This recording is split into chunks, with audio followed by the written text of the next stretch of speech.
Hi there, I'm Dr. Kathy Tuxbury, one of the veterinarians at the Aquarium. Welcome back for another look at the work of our animal health team here at the New England Aquarium. Today, I thought you could join us for a penguin exam.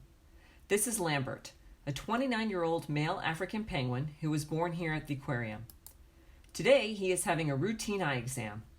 29 is well into old age for an African penguin, and similar to humans, eye health requires a bit more attention as penguins get older. As you can see, Lambert is very used to being handled for medical procedures, remaining calm and not requiring restraint by Eric, Penguin Department Supervisor. The penguin team continuously work to help Lambert and the other penguins become accustomed to handling, a process called behavioral desensitization. This is very beneficial to the birds to minimize any stress when handled, and it also reassures Eric and I that Lambert is comfortable during the exam. I begin the eye exam by assessing the surface of the eye, known as the cornea, and the deeper parts of the eye with an instrument called an ophthalmoscope. This is performed first with the lights on, and then in the dark to give me a clear picture of all parts of the eye. Again, you can see that Lambert does very well for the exam with minimal handling by Eric. The next part of the eye exam is to check the pressure inside each eye, known as the interocular pressure or IOP. We check eye pressures with an instrument called a tonometer.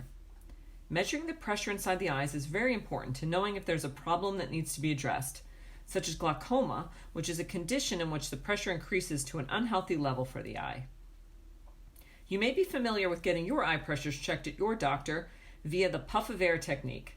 Instead of using this technique with Lambert, I rely on an instrument with a very small probe that touches the corneal surface to determine what the pressure is inside the eye.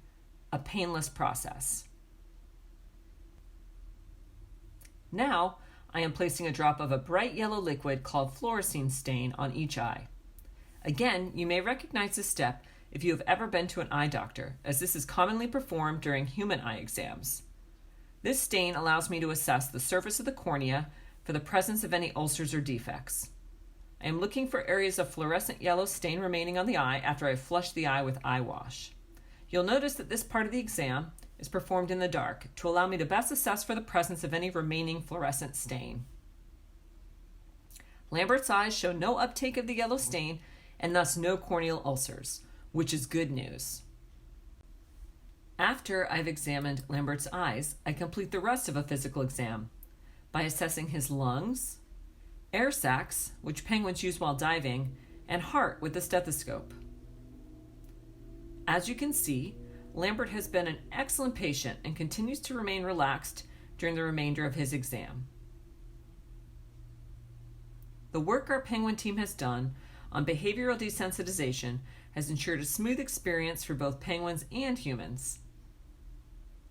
Lambert will return to the African penguin exhibit upon completion of the exam, reuniting with his mate Dyer and the rest of the African penguin colony.